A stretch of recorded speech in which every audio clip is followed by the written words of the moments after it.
Movie की शुरुआत में हम केनिया का सीन देखते हैं जहां गोलीबारी हो रही थी और अमेरिकन सोल्जर्स सभी लोगों को वहां से सही सलामत निकाल रहे थे। इसी बीच आर्मी का लीडर भी था जो कि गोलियां चला रहा था। अचानक वहां पर दो सोल्जर्स को शूट किया जाता है जिससे सभी के सभी गायब हो जाते हैं और फिर एक ब्लास्ट होता है जिससे लीडर बेहोश हो जाता है। जब उसकी आंख खुलती है तो उसे अपना नाम और अपने बारे में कुछ भी याद नहीं था। वो देखता है कि वो एक जेल में बंद है और बाहर काफी धमाके हो रहे हैं और दीवार में एक छेद करता है और बाहर झांकता है जहां से उसे एक हेलीकॉप्टर दिखता है। वो मदद के लिए चिल्लाने लगता है जब उसके बगल वाले सेल में नादिया नाम की लड़की उसे चुप होने के लिए कहती है क्योंकि उसके चिल्लाने से उनकी जान खतरे में पड़ सकती है। नादिया फ्रेंच आर्मी में मेडिकल डॉक्टर थी। अचानक बाहर धमाके होते हैं जिससे पूरी बिल्डिंग शेक करने लगती है। नादिया आर्मी लीडर को बताती है कि पूरे प्लेनेट को मशीन जैसे एलियंस ने अपने कब्जे में कर लिया है। ये सुनकर ये आदमी और पैनिक हो जाता है और नादिया की वार्निंग देने के बाद भी मदद के लिए चिल्लाने लगता है। तभी वहाँ पर कुछ लोग आते हैं जो अपने साथ लाए हॉस्टेज को मार देते हैं। उन लोगों को याद आता है कि अमेरिकन पर एक स्पेशल प्राइज रखा गया है। वो नादिया से बात करते हैं लेकिन नादिया उनकी लैंग्वेज समझ ही नहीं पाती। लेकिन ये आदमी उनसे बात करता है और उनसे नेगोशिएट करने की कोशिश करता है, लेकिन ये लोग उसे जेल से बाहर निकालते हैं और उसे मारने लगते हैं। लेकिन लीडर एक आदमी के साथ खिड़की से बाहर गिर जाता है। बचे हुए लोग नादिया का सेल ओपन करते हैं लेकिन नादिया चालाकी से एक गिलास लेकर एक को मार देती है और उसकी गन लेकर दूसरे को भी मार देती है। लेकिन तीसरा आदमी उसे मारने लगता है मगर आखिर में नादिया उसे भी खत्म कर देती है। बाहर आर्मी लीडर भी एक आदमी की गन लेकर उस आदमी को मार देता है लेकिन दूसरा आदमी एक टेजर लेकर उसे शॉक देने की कोशिश करता है मगर लीडर उसे पकड़ लेता है और उस आदमी को ही शॉक लग जाता है। लीडर समझाता है कि उसके पास कोई सुपर पावर है। तब तक सामने से उसे एक रोबोट आता हुआ दिखता है जिसकी वजह से इतना सब हो रहा है। वो उससे बचने के लिए एक टूटी हुई कार में छुप जाता है। ये रोबोट उसे देख लेता है फिर भी उसका पीछा नहीं करता। लीडर वापस पुलिस स्टेशन जाता है जहां वो फिर से नादिया से मिलता है। नादिया लीडर के बाजू पर बो लिखा हुआ देखती है और डिसाइड करती है कि वो उसे बो ही पुकारेगी। बो अपने हाथ पर पट्टी बांधता है और दोनों वहां से बाहर निकलते हैं। बो डिसाइड करता है कि वो वापस यूएस आर्मी बेस पर जाएगा लेकिन नादिया उसे कहती है कि वहां जाने का कोई फायदा नहीं क्योंकि सभी लोग मर चुके हैं और 8 दिन पहले ही स्पेस से सारी सैटेलाइट्स गिरा दी जा चुकी है, इसलिए किसी से कम्युनिकेट भी नहीं किया जा सकता।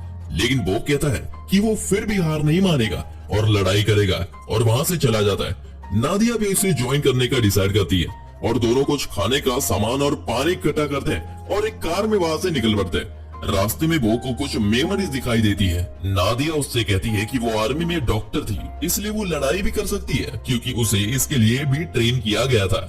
अचानक उनकी कार पर गोलियां चलने लगती है इसलिए वो दोनों कार को एक तरफ लगा देते हैं। कुछ लोग इन्हें घेर लेते हैं। नादिया उनकी लीडर से बात करते हुए उससे कहती है कि वो आर्मी में डॉक्टर है और बो एक आम नागरिक है। लेकिन उनके ग्रुप का लीडर बो के हाथ में एक निशान देख लेता है और घबरा कर कहता है कि तुम दोनों डिश से आ रहे हो। बो इस चीज का फायदा उठाता है और उसके हाथ से गन छीन कर लगभग सभी को मार देता है और एक आदमी से पूछता है कि उसके हाथ में जो टैटू है उसका क्या मतलब है।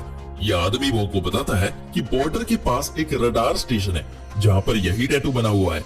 वो कहता है कि उन्होंने इन दोनों को इसलिए पकड़ा है क्योंकि उन्हें लगता है कि ये दोनों भी वहीं से आए हैं। ऐसा माना जाता है कि इन लोगों की वजह से ही ये सारे एलियंस अर्थ पर आकर सब कुछ खत्म कर रहे हैं। तभी दूसरा मेंबर बो को मारने की कोशिश करता है लेकिन बो इजीली खुद को डिफेंड करके उसे जमीन पर गिरा देता है। लेकिन दोबारा उसे कुछ मेमोरी दिखने लगती है इसलिए वो उसे शूट नहीं करता। इसके बाद बो और नादिया वहां से उनकी कार लेकर चले जाते हैं। रास्ते में बो अपने हाथ पर लगे घाव को देखता है जो कि एक एरो की तरह दिख रहा था और ये एरो रडार स्टेशन की तरफ ही इशारा कर रहा था, इसलिए उसे लगता है कि वहां जाना ठीक रहेगा।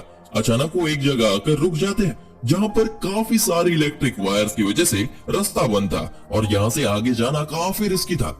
लेकिन अचानक उनके पीछे से एक रोबोट उन्हें मारने आता है, इसलिए उन्हें उन वायर से होकर गुजरना ही पड़ता है जिससे उनकी कार खराब हो जाती है और वो दोनों एक जगह जाकर छुप जाते हैं। लेकिन इस वजह से वो रोबोट एक आदमी और उसकी बेटी को चेस करता है। रोबोट इस आदमी को मार देता है और जो बेटी को मारने वाला था तो नादिया उसे डिस्ट्रैक्ट करने के लिए हवा में शूट करती है और वो रोबोट उस लड़की को छोड़कर उनकी तरफ बढ़ता है लेकिन किसी वजह से वापस मुड़ जाता है और उस लड़की को खत्म कर देता है। जब रात होती है तो नादिया और बो एक कैंप फायर लगाते हैं और नादिया बात करते हुए बताती है कि उसकी फैमिली को भी इन एलियंस ने मार दिया था। अगली सुबह दोनों पैदल अपने रास्ते पर चलते हैं, जहाँ एक जगह जाकर उन्हें किसी की बात करने की आवाज आती है। वो पास जाकर देखते हैं कि ये एक रेडियो रखा हुआ था। अचानक उन्हें यहाँ के लोग गन की नोक पर घेर लेते हैं। ये सभी लोग उन्हें बंदी बनाकर बड़ी बड़ी बिल्डिंग के पास ले जाकर एक कार में बांध देते हैं। तभी वहाँ दो आदमी बाइक्स में आते हैं और उनके पीछे पीछे ही एक रोबोट आता है। बो को पता चलता है कि असल में ये लोग उन्हें रोबोट के लिए निशाना बनवाकर उन्हें मारने की कोशिश कर रहे हैं। ये सभी लोग रोबोट्स को गन और तोप से मारने की कोशिश करते हैं, लेकिन उल्टा इनके ही खिलाफ लोग मारे जाते हैं। और जब आखिर में कुछ नहीं होता तो ये लोग रोबोट को चेन से बांधकर उसे बिजली के झटके देते हैं। वो किसी तरह अपना हाथ चेन से निकालता है और नादिया के साथ एक जगह जाकर छुप जाता है। जब दो और रोबोट्स आते हैं, लेकिन वो दोनों बाइक वालों के पीछे पीछे भाग जाते हैं और इसी मौके का फायदा देखकर बो और नादिया भी वहाँ से निकल पड़ते हैं। आगे चलते हुए वो एक ब्रिज से होकर गुजरते हैं। जब बो के फेस पर एक लाइट चमकती है, वो देखता है कि ये स्टैंडर्ड नाम का एक फोटोग्राफर था जो कि घायल पड़ा हुआ था। स्टैंडर्ड उन्हें सारी फोटोज दिखाता है क्योंकि वो एलियंस के आने से लेकर हर समय को डॉक्यूमेंट कर रहा है। बो और नादिया उसे एक बिल्डिंग के अंदर ले जाते हैं। जब स्टैंडर्ड बो के हाथ में टैटू देखता है और उन्हें बताता है कि उसने ऐसा ही निशान रेडियो स्टेशन पर भी देखा था, वो एक डील करता है कि वो उन्हें कैमरा दे देगा, लेकिन इसके बदले उन्हें स्टैंडर्ड को मारना होगा। बो के सामने दोबारा से मेमोरी फ्लैश होती है और वो एक इनोसेंट आदमी को नहीं मारता, तो स्टैंडर्ड को चीजें फेंक कर आवाज करता है ताकि वहां पर रोबोट्स आ जाए। इसलिए नादिया को मजबूरन उसे मारना ही पड़ता है। इसके बाद वो दोनों कैमरा लेकर उसकी फोटो से रास्ते का अंदाजा लगाकर अपने रास्ते पर निकल पड़ते हैं। बो को दोबारा से कुछ मेमोरीज दिखती है जिसका मतलब वो समझ नहीं पाता। इसके बाद वो लोग एक कार चोरी करते हैं और रेडियो स्टेशन की तरफ चलने लगते हैं, लेकिन जब उनका रेडियो अजीब बिहेव करने लगता है तो वो एक जगह जाकर रुक जाते हैं। वहां पर उन्हें एक मरा हुआ रोबोट दिखता है। वो बात करते हैं कि एटलीस्ट रोबोट्स को हराया जा सकता है, लेकिन बो अब भी इस बात को सोचता है कि इनकी वीकनेस क्या है। उन्हें ढेर सारा शोर सुनाई देता है जब वो देखते हैं कि ढेर सारे रोबोट्स उनका पीछा कर रहे हैं। वो दोनों कार में आगे निकलते हैं, लेकिन उन्हें जब लगता है कि उनसे बचना मुश्किल है तो वो एक टूटे हुए घर के बेसमेंट में छुप जाते हैं। लेकिन इसके बाद भी वो सेफ नहीं रहते। दोनों एक दूसरे को किस करने ही वाले होते हैं कि पूरी छत के साथ ही रोबोट दोनों को अपनी तरफ खींचता है, लेकिन बो को छोड़कर वो नादिया को अपने साथ ले जाता है। बो बेहोश हो जाता है, लेकिन जब उसकी आंख खुलती है तो वो देखता है कि उसके पैर में चोट लग रही थी। वो इसके बाद भी किसी चीज का सहारा लेकर रेडियो स्टेशन की तरफ बढ़ता है, लेकिन वहां पहुंचकर वो देखता है कि सब कुछ खत्म हो रखा था। उसे दीवार पर कुछ फ्रेश निशान बने हुए दिखते हैं जो कि ह्यूमंस ने बनाए हैं। वो उन लोगों की तलाश करने के लिए शहरों में जाता है। वो दिखता है कि कुछ लोग एक रोबोट से डरकर भाग रहे थे, लेकिन इन लोगों के पास ऐसे पावरफुल हथियार थे जिससे ये लोग उस रोबोट को मार सके। तभी वो के पास दो छोटे रोबोट्स आते हैं, लेकिन ये उसे मारते नहीं बल्कि सिर्फ उसे स्कैन करके वहां से चले जाते हैं। इससे बो को अपनी मेमोरीज वापस दिखती है, जिसमें वो देखता है कि किस तरह वो रोबोट से लड़ रहा था और उसी बीच उसके एक दोस्त को काफी चोट लगी थी और बो को उसे शूट करना पड़ता है। मेमोरीज के प्रेशर से बो बेहोश हो जाता है और जब उसकी आंख खुलती है तो वो देखता है कि यहाँ के लोकल लोग उसके अपने साथ एक बेसमेंट में ले आए थे। उसके पास कारा और जूमा आते हैं जिन्होंने उसकी जान बचाई। वो उसे बताते हैं कि नादिया वापस नहीं आएगी क्योंकि स्पेसशिप ने कभी किसी ह्यूमन को वापस नहीं भेजा।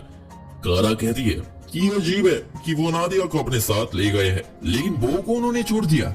वो इस बात को जानने के लिए रॉड्रिक नाम के इंजीनियर के पास ले जाते हैं जिसने EMP डिवाइसेस बनाए हैं जिससे वो रोबोट को मार सकते हैं। वो अभी एक और बड़े डिवाइस पर काम कर रहा है जिससे वो स्पेसशिप को ही खत्म कर सकते हैं, ताकि शायद इससे उनका पूरा सिस्टम ही खत्म हो जाए। लेकिन अभी तक उन्होंने ये शिप देखी नहीं है क्योंकि शिप तभी आती है जब ढेर सारे रोबोट्स होते हैं। तभी एक आदमी उन्हें आकर बताता है कि ढेर सारे रोबोट्स उनकी तरफ आ रहे हैं। रॉड्रिक कंफ्यूज हो जाता है कि कैसे रोबोट्स को उनकी लोकेशन का पता लगा। रॉड्रिक के वर्ड्स और स्केचेस देखकर बो को अपनी काफी इंपॉर्टेंट मेमोरी दिखती है, जिसमें वो देखता है कि जब वो लड़ाई कर रहा था तो वो एक रोबोट ने उसे उठाकर उसके मुंह के जरिए उसके अंदर एक ट्रैकर फिट कर दिया था, जिससे बो की हेल्प से वो और ज्यादा ह्यूमंस को ट्रैक कर सके। ये सुनकर कारा उसे शूट करने की बात करती है ताकि उसके लोग बच जाए, लेकिन बो उसे रोकते हुए अपने प्लान बताता है कि वो लोग बो को यूज करके शिप को अपनी तरफ अट्रैक्ट कर सकते हैं और मौके का फायदा उठाकर वो लोग शिप को EMP डिवाइस की हेल्प से खत्म भी कर सकते हैं। सभी लोग शिप को ढूंढने का प्लान बनाते हैं और फिर सभी वहां से बाहर निकलने लगते हैं। अचानक कुछ लोग अपने ही लगाए बॉम्ब पर चढ़कर मर जाते हैं। वो और बाकी लोग डिवाइस लेकर जाते हैं कि तभी एक रोबोट उनका पीछा करता है और उससे बचने के लिए वो एक छोटे टनल के अंदर चले जाते हैं जहाँ छोटे रोबोट्स आ जाते हैं। ये रोबोट सभी को मारने लगते हैं जिसमें कारा जख्मी हो जाता है और वो यहाँ रुक के उन्हें ग्रेनेड से रोकने का डिसाइड करती है। वो और बाकी सब वहाँ से चले जाते हैं और छोटे रोबोट्स को रोकने के लिए कैरा ग्रेनेड से खुद को उनके साथ ही खत्म कर देती है। जुम्मा अपने सभी लोगों को शेल्टर से बाहर निकालने की कोशिश करता है लेकिन एक एक करके छोटे रोबोट्स अंदर एंटर होने लगते हैं। ये लोग उन रोबोट्स को मार देते हैं। जुम्मा देखता है कि काफी सारे लोगों को रोबोट्स ने घेर रखा है और वो शिप का इंतजार कर रहे हैं। वो लोग मशीन लेकर नीचे जाते हैं और वो एक रोबोट पर ग्रेनेड फेंकता है जिससे रोबोट मर जाता है लेकिन अफरा तफरी मच जाती है। बाकी रोबोट्स भी उन पर शूट करने लगते हैं जिससे मशीन की बैटरी भी खराब हो जाती है जिससे वो उसे अब यूज नहीं कर सकता। तभी बो को याद आता है कि उसके पास एनर्जी को एब्जॉर्ब करने की पावर है, इसलिए वो एक हाथ से रोबोट को पकड़ता है और दूसरे हाथ से मशीन को पकड़ता है जिससे उसे बहुत पेन होता है। लेकिन तभी एक बहुत बड़ा एक्सप्लोजन होता है जिससे सारे रोबोट्स मरने लगते हैं और साथ ही स्पेसशिप भी नीचे गिरकर फट जाती है। जब लोगों को रियलाइज होता है कि एलियंस के खिलाफ उनका वॉर खत्म हो चुका है तो वो लोग बाहर आते हैं। बो की जब आंख खुलती है तो उसे अपनी सारी मेमोरीज याद आती है लेकिन वो अपना नाम बो रखना ही डिसाइड करता है और इसी के साथ ये मूवी यही खत्म होती है।